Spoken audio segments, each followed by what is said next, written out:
ശ്രീ കൃഷ്ണകുമാർ ഇതൊക്കെ പറഞ്ഞ് അങ്ങ് ഇപ്പോഴും വളരെ മിതത്വം പാലിക്കുന്നുണ്ട്. പക്ഷെ ഒരു തിരിച്ചറിവിന് രാഷ്ട്രീയ മാന്യതയാണ്. അതെ, അത് കമന്റുകളിൽ പ്രകടമാണ്.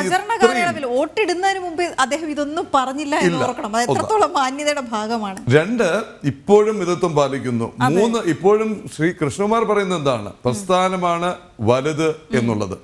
പക്ഷെ അപ്പോഴും ഒരു തിരിച്ചറിവിന്റെ സമയം ഇപ്പോഴും പറയുന്നുണ്ട്. ഒരു തിരിച്ചറിവിന്റെ സമയമല്ലേ ഇത്? ആരെയൊക്കെ എന്തൊക്കെ ഏൽപ്പിക്കണം, ആർക്കൊക്കെ എന്തൊക്കെ പദവി നൽകണം എന്നുള്ളൊരു തിരിച്ചറിവിന്റെ സമയം കൂടിയല്ലേ സംഘടനയ്ക്ക്, പ്രസ്ഥാനത്തിന്?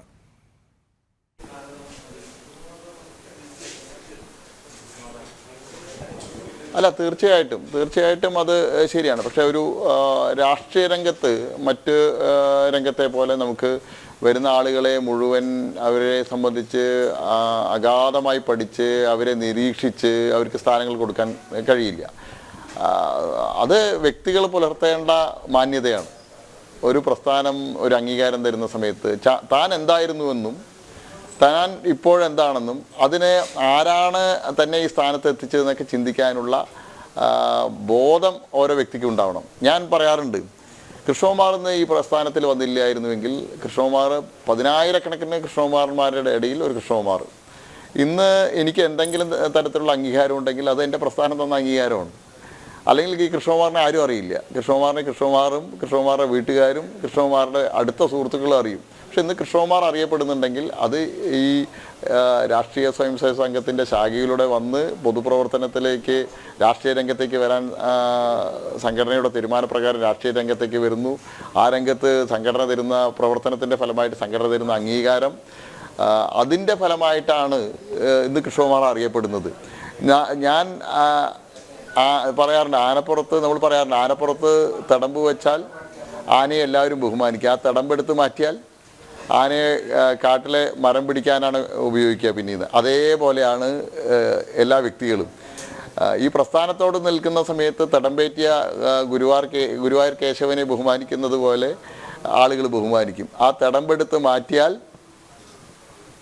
വാളയാറിലും അല്ലെങ്കിൽ മറ്റു കാടുകളിലൊക്കെ തടി പിടിക്കാൻ പോകുന്ന ആനയ്ക്ക് സമാനമാണ് എന്നുള്ളത് ബോധ്യം ഉണ്ടായാൽ ഏത് വ്യക്തിക്കും നല്ലതാണ്. കാരണം പ്രസ്ഥാനത്തോടൊപ്പം നിന്നാൽ, പ്രസ്ഥാനം പറയുന്നതനുസരിച്ച് പ്രവർത്തിച്ചാൽ, അച്ചടക്കമുള്ള പ്രവർത്തകനായി നിന്നാൽ നമുക്ക് മുന്നോട്ട് പോകാൻ കഴിയും. അല്ലെങ്കിൽ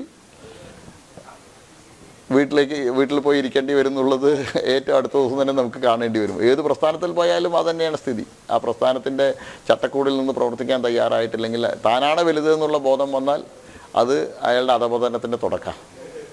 ശ്രീകൃഷ്ണകുമാർജി, ഒരു കാര്യം കൊണ്ട് പാലക്കാട് മാത്രം ഒതുങ്ങി നിൽക്കേണ്ട ഒരു നേതാവല്ല ശ്രീ കൃഷ്ണകുമാർ എന്നാണ് നമ്മുടെ കമന്റ് ബോക്സ് നോക്കിയാൽ അതിന് തെളിവായി പറയാൻ കഴിയുക. കാരണം സാധാരണഗതിയിൽ പുത്തൻപുലരിക്ക് സ്ഥിരമായുള്ള പ്രേക്ഷകരെക്കാൾ ഒട്ടേറെ പ്രേക്ഷകർ താങ്കളെ കാണാനും കേൾക്കാനുമായി കയറിയിട്ടുണ്ട്. എന്ന് മാത്രമല്ല, താങ്കളോടുള്ള പ്രതികരണങ്ങൾ കൂടി അവർ ഈ കമന്റ് ബോക്സിൽ വെക്കുന്നുണ്ട്. അതിൽ ശ്രീ പ്രദീപ് ജി പറയുന്നുണ്ട്, കൃഷ്ണകുമാർജി ലഡു തരണേന്ന്. കാരണം ഉറപ്പിച്ചിരിക്കുന്നു അവർ, അതിൽ തർക്കമൊന്നുമില്ല.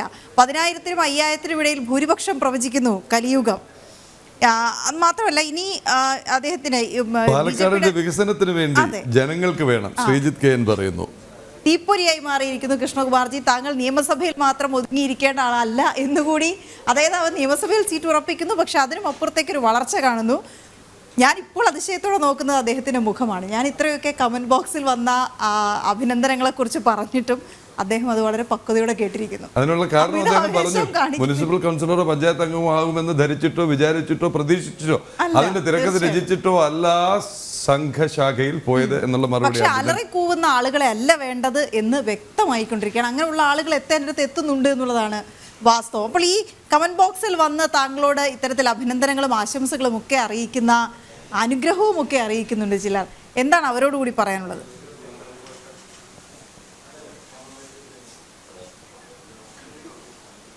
അല്ല, ഇത് എന്നെ സംബന്ധിച്ചോളം എൻ്റെ സംഘടന എന്നെ ഏൽപ്പിച്ച ഒരു ദൗത്യം മാത്രമാണ്. ആ ദൗത്യത്തിൽ 10,000-കണക്കിന് പ്രവർത്തകർ, പാലക്കാടുള്ള 1000-കണക്കിന് പ്രവർത്തകർ, പാലക്കാടിന് പുറത്തുള്ള 10,000-കണക്കിന് ആളുകൾ ഫോണിലൂടെ അവരുടെ വ്യക്തിപരമായിട്ടുള്ള ബന്ധങ്ങളിലൂടെയൊക്കെ ഈ തെരഞ്ഞെടുപ്പിൽ വലിയ പങ്ക് വഹിച്ചിട്ടുണ്ട്. അവരുടെയൊക്കെ ആഗ്രഹം ലക്ഷ്യത്തിലെത്താനായിട്ട് മുന്നിൽ നിന്ന് നയിക്കാനായിട്ട് എന്നെ നിയോഗിച്ചു എന്ന് മാത്രം.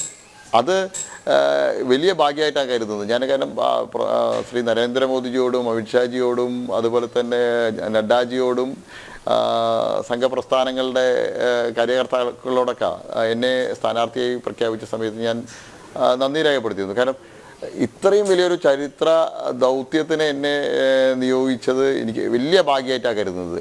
അത് എന്നിൽ എൻ്റെ സംഘടനയ്ക്ക് വന്ന വിശ്വാസമായിരിക്കും. ഞാനത് ആ ലക്ഷ്യത്തിലെത്തിക്കുന്നുള്ള ഒരു വിശ്വാസത്തിൻ്റെ ഭാഗമായിട്ടായിരിക്കും. അതിൽ എൻ്റെ കഴിവല്ല, മറിച്ച് ഞാൻ പറയായിരുന്നു കാലത്തെ കാറിൽ സംഘടന റൂട്ട് നിശ്ചയിക്കും, എവിടെ പോകണം നിശ്ചയിക്കും, അവിടെ പോയി കാറിൽ നിന്നിറങ്ങിയാൽ എന്നെ കാറിൽ ഇറക്കി ഇവിടെ വോട്ട് ചോദിക്കൽ മാത്രമായിരുന്നു എനിക്ക് ഈ തെരഞ്ഞെടുപ്പിൽ വോട്ടർമാരോട് വോട്ട് ചോദിക്കൽ. ബാക്കി ഒരു കാര്യങ്ങളിലും ഒരു ടെൻഷനും എൻ്റെ സംഘടന എനിക്ക് നൽകിയിട്ടില്ല. സംഘപരിവാർ പ്രസ്ഥാനങ്ങളുടെ പ്രവർത്തകർ ഞാൻ ഈ കാലത്ത് അതിരാവിലെ എത്തുന്ന സമയത്ത് അർദ്ധരാത്രി വരെ ഞാൻ ക്യാമ്പയിൻ ചെയ്യുന്ന സമയത്ത് എൻ്റെ കൂടെ പ്രവർത്തിച്ച ആളുകളാണ് ഈ തെരഞ്ഞെടുപ്പിൽ മാത്രം. കഴിഞ്ഞ എല്ലാ തെരഞ്ഞെടുപ്പിലും ഞാൻ മത്സരിക്കുന്ന സമയത്ത് ഒരു പ്രസ്ഥാനത്തിന് ഇതുപോലെ ഒരു പ്രസ്ഥാനത്തിൻ്റെ സ്ഥാനാർത്ഥികൾക്കും ഇതുപോലെ ഭാഗ്യം ലഭിക്കില്ല. അത്രയേറെ കരുതലോടുകൂടി കൂടെ നടന്ന് പ്രവർത്തിക്കുന്ന ആളുകളാണ് ഈ പ്രസ്ഥാനത്തിൻ്റെ പ്രവർത്തകർ. അവരൊന്നും പ്രതീക്ഷിക്കാതെയാണ്. എനിക്കറിയാം, പല വ്യക്തിപരമായിട്ട് പല പ്രവർത്തകരെയും അറിയാം. കാരണം അവർ അന്നന്ന് ജോലിക്ക് പോയാൽ കിട്ടുന്ന കൂലി കൊണ്ട് കഴിയുന്ന കുടുംബങ്ങൾ പോലും സ്വന്തം ജോലി ഉപേക്ഷിച്ച് 10-15 ദിവസവും പ്രവർത്തിച്ച ആളുകളുണ്ട്. കഴിഞ്ഞ ലോക്സഭാ തെരഞ്ഞെടുപ്പിന് ശേഷം എനിക്ക് നമ്മുടെ ജോലി നഷ്ടപ്പെട്ട 2-3 പഞ്ചായത്ത് ഭാരവാഹികളെ അറിയാം. പണിഷ്മെൻറ്റ് ട്രാൻസ്ഫർ കൊണ്ട് കണ്ണൂരും കാസർഗോഡും ട്രാൻസ്ഫർ ചെയ്യപ്പെട്ട ആളുകളെ സംബന്ധിച്ച് അവരെല്ലാം ഏതെങ്കിലും നേട്ടങ്ങളുടെ പേരിലല്ല, അല്ലെങ്കിൽ ഏതെങ്കിലും വ്യക്തികൾക്ക് വേണ്ടിയിട്ടല്ല, ഈ ആശയത്തിനും ആദർശത്തിനും വേണ്ടി പ്രവർത്തിച്ചതാണ്. അപ്പോൾ നമുക്ക് ആശംസാ വാക്കുകൾ ലഭിക്കുന്ന സമയത്ത്, അല്ലെങ്കിൽ ഇതെല്ലാം ലഭിക്കുന്ന സമയത്ത് ഞാൻ അഹങ്കരിച്ചു പോയാൽ അത് എൻ്റെ വീഴ്ചയുടെ തുടക്കമാണ്. ഇത് എനിക്കുള്ള ആശംസകളല്ല, മറിച്ച് ഇവിടെ ഈ പ്രസ്ഥാനത്തിന് വേണ്ടി ജീവൻ ബലിയർപ്പിച്ച ബലിദാനികളുടെക്കുള്ള അവർക്കും ഈ പ്രസ്ഥാനത്തിന് വേണ്ടിയിട്ട് അഹോരാത്രം പ്രവർത്തിക്കുന്ന ആയിരക്കണക്കിന് പ്രവർത്തകർക്കുമുള്ള അംഗീകാരമാണ്. ശ്രീ കൃഷ്ണകുമാർജി, വളരെയധികം സമയമായി നമ്മളോടൊപ്പം തുടരുന്ന ഒരു ചോദ്യം കൂടി.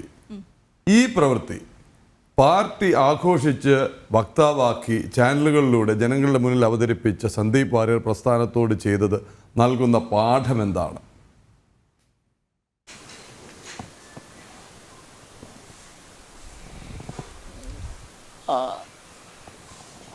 അദ്ദേഹത്തിനോ അതോ പ്രസ്ഥാനത്തിന്?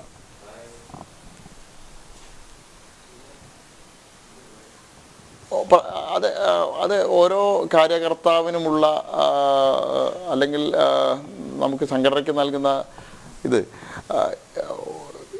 അർഹതപ്പെടാത്ത ഒരു അംഗീകാരം നമ്മൾ നൽകിയോ എന്ന് നോക്കേണ്ടി വരും. തെറ്റുകൾ പറ്റിയ സമയത്തും നമ്മുടെ പ്രസ്ഥാനത്തിൻ്റെ മഹത്വം അതാണ്. ഒരാൾക്ക് തെറ്റ് പറ്റിയാൽ അത് അയാളെ വ്യക്തിപരമായി പറഞ്ഞ് മനസ്സിലാക്കി അയാളെ സംഘടനാ പ്രവർത്തനത്തിൽ വീണ്ടും സജീവമാക്കുക എന്നുള്ളത് നമ്മുടെ പ്രസ്ഥാനത്തിൻ്റെ ഒരു പതിവാണ്. യഥേഷ്ടം ഇത്തരത്തിലുള്ള സംഭവങ്ങൾ ഉണ്ടായിട്ടുണ്ട്. സംഭവങ്ങൾ ഉണ്ടാകുന്ന സമയത്ത് തെറ്റുപറ്റിയ ആളുകളെ വ്യക്തിപരമായിട്ട് സംസാരിച്ച്, ഒരു സഹോദരനെ അല്ലെങ്കിൽ ഒരു അനിയനോട് സംസാരിക്കുന്നത് പോലെ സംസാരിച്ച് അവരെ കാര്യങ്ങൾ ബോധ്യപ്പെടുത്തി ആ തെറ്റുകൾ തിരുത്തി പ്രസ്ഥാനത്തോടൊപ്പം ചേർത്ത് പിടിച്ചു കൊണ്ടുപോകുക എന്നുള്ളത് നമ്മുടെ ഒരു പതിവാണ്. അതേ രീതിയിലുള്ള ഒരു കാര്യമാണ് സന്ദീപിനോട് ചെയ്തത്. പക്ഷെ സന്ദീപ് സംഘടനയോട് ചെയ്തത് ഒരു വഞ്ചനയാണ്. ഇത്തരത്തിൽ തന്നെ ചേർത്ത് പിടിച്ച, തൻ്റെ തെറ്റുകളെല്ലാം പുറത്ത് തനിക്ക് വീണ്ടും അംഗീകാരം തന്ന, താൻ അർഹിക്കുന്നതിലും കൂടുതൽ അംഗീകാരം അദ്ദേഹത്തിന് ലഭിച്ചിട്ടുണ്ടോ ഈ സംഘടനയിൽ നിന്ന് ഞാൻ സംശയിക്കുന്നു. കാരണം BJPക്ക് 10-30 വക്താക്കളുണ്ട്. ആ വക്താക്കൾക്കെല്ലാം കൊടുക്കുന്നതിനേക്കാളും കൂടുതൽ അവസരം ചാനൽ ചർച്ചകളിൽ, മറ്റ് വേദികളിൽ എല്ലാം കൊടുക്കാറുണ്ട്. ഇതെല്ലാം ലഭിച്ച സമയത്ത് അദ്ദേഹം വിചാരിച്ചത് അദ്ദേഹത്തോടൊപ്പം അല്ലെങ്കിൽ അദ്ദേഹത്തെക്കാട്ടും നന്നായി പെർഫോം ചെയ്യുന്ന യഥേഷ്ടം വക്താക്കൾ BJPയിലുണ്ട്. അവരിൽ പലർക്കും സന്ദീപിന് കിട്ടിയ പോലെയുള്ള അവസരങ്ങൾ കിട്ടാറില്ല.